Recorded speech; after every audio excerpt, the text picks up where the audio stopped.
नमस्कार, मैं छत्तीसगढ़ अखबार के यूट्यूब चैनल इंडिया आजकल के स्टूडियो से सुनील कुमार। आपको भी लगेगा कि मैं एआई के बारे में कुछ ज़्यादा बोलता हूं आपके सामने या अखबार में भी ज़्यादा लिखता हूं। दरअसल ज़िंदगी में एआई घुस गया है बहुत बुरी तरह। कोई काम ऐसा नहीं रह गया है जो एआई से हम न करें। आज ही मैं देख रहा था हिंदुस्तान के एक कोई पिछले चीफ जस्टिस थे, शायद जस्टिस दीपक मिश्रा नाम था उनका। उनके बारे में सिंगापुर के या कहीं के कोर्ट ने ये पाया कि उन्होंने जो एक फैसला लिखा था या आर्बिट्रेशन का फैसला था या कुछ था जो लिखा था उन्होंने, उसका 47% हिस्सा कुछ पुराने मामलों से कट एंड पेस्ट था। कुछ पुराने मामलों से कट एंड पेस्ट था। यह भी आसान हो गया है। पहले भी गूगल वगैरह की वजह से, विकीपीडिया की वजह से आपको हर सब्जेक्ट पे बहुत सारी जानकारी मिल जाती थी। वो केवल जानकारी रहती थी। अब तो जो एआई के अलग अलग मॉडल फ्री में उपलब्ध हैं, मैं खुद मेरे लैपटॉप पे ऐसे कई एआई पेज खुले रहते हैं जिनका मैं भरपूर इस्तेमाल करता हूं और देखता हूं कि वो जानकारी कैसी देते हैं। मुझको उनसे मदद भी मिलती है थोड़ी बहुत, इसलिए मैं उनको बदनाम करना नहीं चाहता। लेकिन एक एआई सबसे चर्चित में से एक है। उसको मैंने अभी 15 अगस्त अखबार बंद था तो घर में बैठे बैठे मैंने उसको कहा कि ये आज़ादी, ये एक शब्द है, उसको देवनागरी में लिख के मैंने टाइप किया और मैंने कहा कि हिंदुस्तान की हर भाषा में उसकी अपनी लिपि में क्या इस शब्द को लिख दोगे? तो उसने कहा ज़रूर लिख दूंगा। 10 सेकंड में उसने 20 या 22 अलग अलग भाषाओं में आज़ादी शब्द को लिख दिया। मैं तो बहुत सारी लिपियां जानता नहीं हूँ, एक दो ही जानता हूँ, अंग्रेज़ी, हिंदी, यहीं तक सीमित है लिपि का ज्ञान मेरा। तो उसने जो लिखा था अलग अलग लिपियों में था, मलयालम में भी था, उसमें तमिल में भी था, तेलुगु में भी था, बंगला में था, गुजराती में था, मराठी में था। तो मैं बड़ा खुश हुआ। फिर उसने मुझको कहा कि मैं इसका पोस्टर भी आपको बना दूं। मैंने कहा हाँ बना दो, बहुत अच्छा रहेगा। तो उसने एक बड़ा सुंदर पोस्टर बना दिया। तो मुझको लगा कि ये इतनी सुंदर है ये तस्वीर कि आज़ादी शब्द 20 या 22 भाषाओं में लिखा हुआ है। इसको मैं लोगों को भेज देता हूँ 15 अगस्त के मौके पर। देखा मैंने बारीकी से तो उसमें एक भी शब्द का हिज्जा सही नहीं था पोस्टर में, एक भी शब्द का। जबकि इस एआई टूल पर मेरा भरोसा थोड़ा ज़्यादा है। फिर मैंने जब बारीकी से देखना चालू किया अलग अलग भाषा में कौन सी लिपि में लिखा है, उसमें एक जगह मुझको देखने मिला सिंधी के लिए कि ये अरबी में लिखा हुआ है आज़ादी, सिंधी में, और ये जो है ये देवनागरी में लिखा हुआ है। तो मैं अरबी से तो नहीं पकड़ पाया, देवनागरी से पकड़ पाया कि अरबी को ही उसने देवनागरी हिज्जे लिख दिया था, एकदम हूबहू एक थे। तो मैंने उसको कहा आपने तो इसमें बहुत सारी गलतियां की हैं। तो उसने माना कि यहाँ गलतियां हो गई है, मैं दोबारा फोटो भी बना देता हूँ और दोबारा इसको सही भी लिख देता हूँ। 2-3 बार मैंने कोशिश की लेकिन एआई की अपनी सीमा थी, वो नहीं सुधार पाया। और तब तक मैंने ये तैयारी कर ली थी कि ये इतनी भाषाओं में आज़ादी जो है कैसे कैसे लिखा जाता है, क्या कहा जाता है इनको, उसको कॉपी करके मैं 15 अगस्त का एक मैसेज बनाकर लोगों को भेजूंगा। गनीमत की मैंने हड़बड़ी में नहीं भेजा। लेकिन अधिकतर लोग हड़बड़ी करते हैं। जो उनको सोशल मीडिया पे दिख जाता है उसको बढ़ाने की हड़बड़ी रहती है, जो उनको विकीपीडिया से या गूगल पे दिख जाता है उसको बढ़ाने की हड़बड़ी रहती है। मैं जितना ढूंढता हूँ, कोई समाचार दिखता है मुझको कि एक स्कूल में दलित बच्चे से थाली छू गई तो टीचर ने पीट पीट कर उसको मार डाला, तो बड़ा बुरा लगता है। उस समाचार को ढूंढने की कोशिश करता हूँ मैं, तो समाचार है सही लेकिन वो 2017 का है या 2018 का है। अब आज उसको मैं अगर एक नए समाचार की तरह छाप दूं तो मैं गलत काम करूंगा।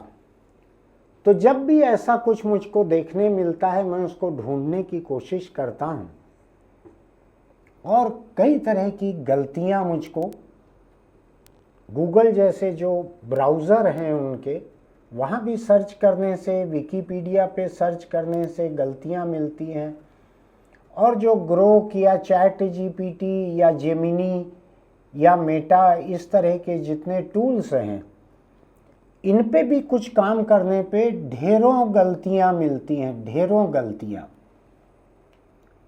मुझको ध्यान है कि मैंने कुछ हफ्ते या 1-2 महीने पहले इनमें से एक टूल से कहा था कि छत्तीसगढ़ के राज्यपाल, ऐसा कुछ कोई जानकारी मैंने सर्च की थी, तो उसने निकाल के मुझको कहा कि छत्तीसगढ़ के राज्यपाल रमेश बैस उन्होंने ऐसा ऐसा कहा।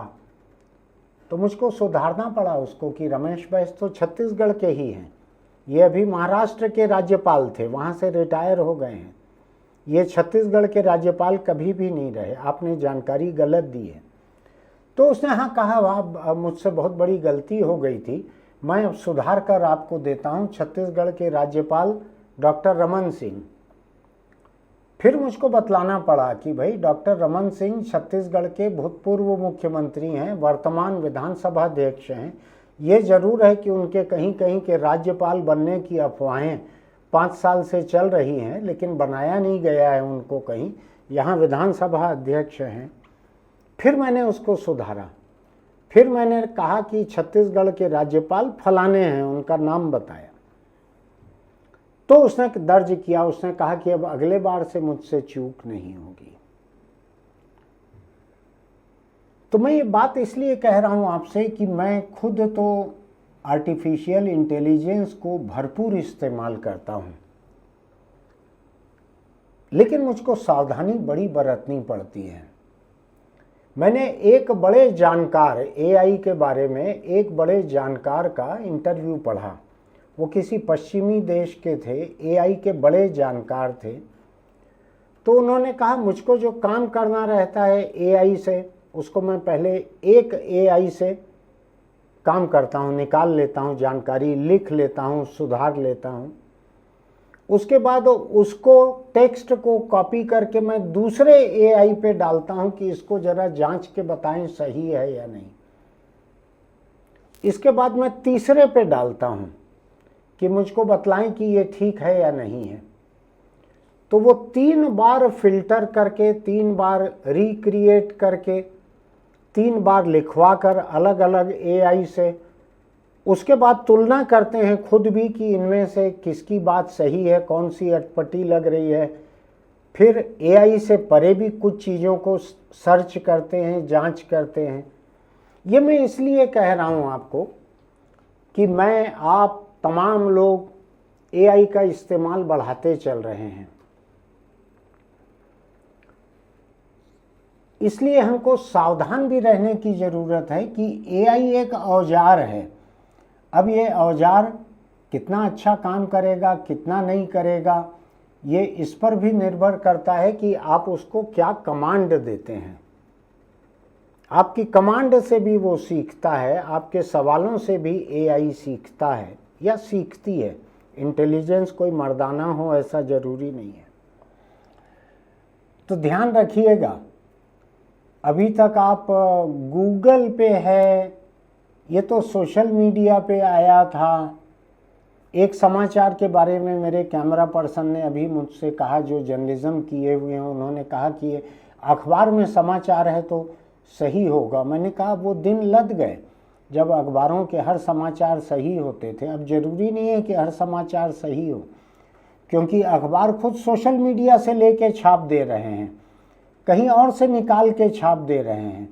पता लग रहा है 8 साल पुराना समाचार छाप दिया है। तो इसलिए हर चीज़ पे भरोसा करने के पहले अपने कॉमन सेंस पर, अपनी सहज बुद्धि पर भरोसा करें, थोड़ा ढूंढ लें, थोड़ा परख लें।